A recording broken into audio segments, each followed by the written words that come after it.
شعر ہے جی، میں عشرت کی خواہش ساقیے گردوں سے کیا کیجے، لیے بیٹھا ہے ایک دو چار جام واژگوں وہ بھی۔ مرزا غالب اردو ادب کے بہت بڑے شاعر ہیں، یوں کہہ لیں کہ 19ویں صدی کے سب سے بڑے شاعر جو ہیں وہ مرزا غالب ہیں۔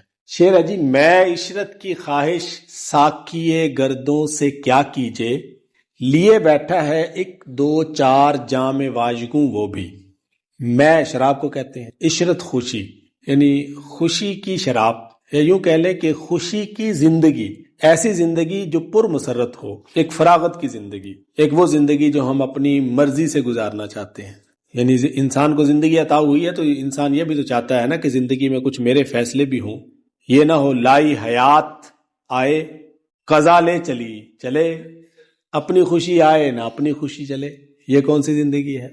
زندگی جبر مسلسل کی طرح کاٹی ہے، جانے کس جرم کی پائی ہے سزا یاد نہیں۔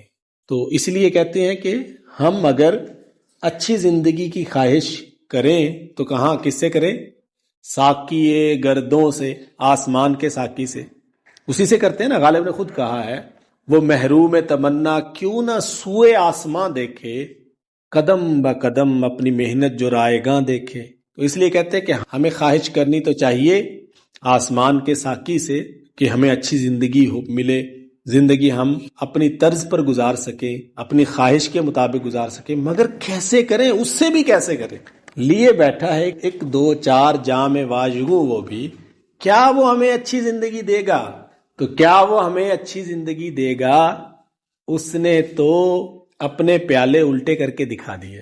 پرانے زمانے میں جو شراب پینے کا جو ایک کلچر ہوتا تھا، اس میں مے خانہ ہوتا تھا جس میں لوگ جا کے شراب پیتے تھے، مے قدا بھی اس کو کہتے تھے۔ جو شراب پلانے والا ہوتا تھا اس کو ساقی کہتے ہیں، شراب پینے والے ہوتے تھے وہ شرابی کہہ لیں یا مے خور کہہ لیں۔ اور جب شراب ختم ہو جاتی تھی نا، ساقی کے پاس شراب ختم ہو گئی تو وہ بجائے اس کے کہ ان کے آگے آگے ہاتھ جوڑتا کہ بھئی شراب ختم ہو گئی ہے، جان چھوڑے میری، تو وہ پیالہ الٹا کر کے رکھ دیتا تھا بھی شراب ختم ہو۔ پیالہ الٹے کا مطلب کیا ہے؟ ساقی پیالہ الٹا کر دیتا تھا تو اس کا مطلب ساقی کے پاس کچھ نہیں ہے۔ شرابی پیالہ الٹا کر دیتا تھا، اس کا مطلب شرابی کے پاس اب مزید پینے کی گنجائش نہیں ہے، حضرت جو ہیں وہ دھت ہو چکے ہیں۔ تو اس لیے ساقی کا پیالہ الٹا مطلب ساقی کہتا ہے کہ بھائی کچھ نہیں بچا، جام واژگوں الٹا پیالہ، اور کتنے؟ دو اور ایک کتنا ہوا؟ تین، تین اور چار کتنے ہوئے؟ سات۔ اس نے تو سات آسمان الٹے کر کے دکھا دیے کہ میرے پاس بھی کچھ نہیں ہے۔ غالب کا ایک اور شعر ہے نا، کچھ تو دے اے فلک ناانصاف، آہو فریاد کی رخصت ہی صحیح۔ تو اس لیے کیا اس نے تو سات آسمان الٹے کر کے دکھا دیے۔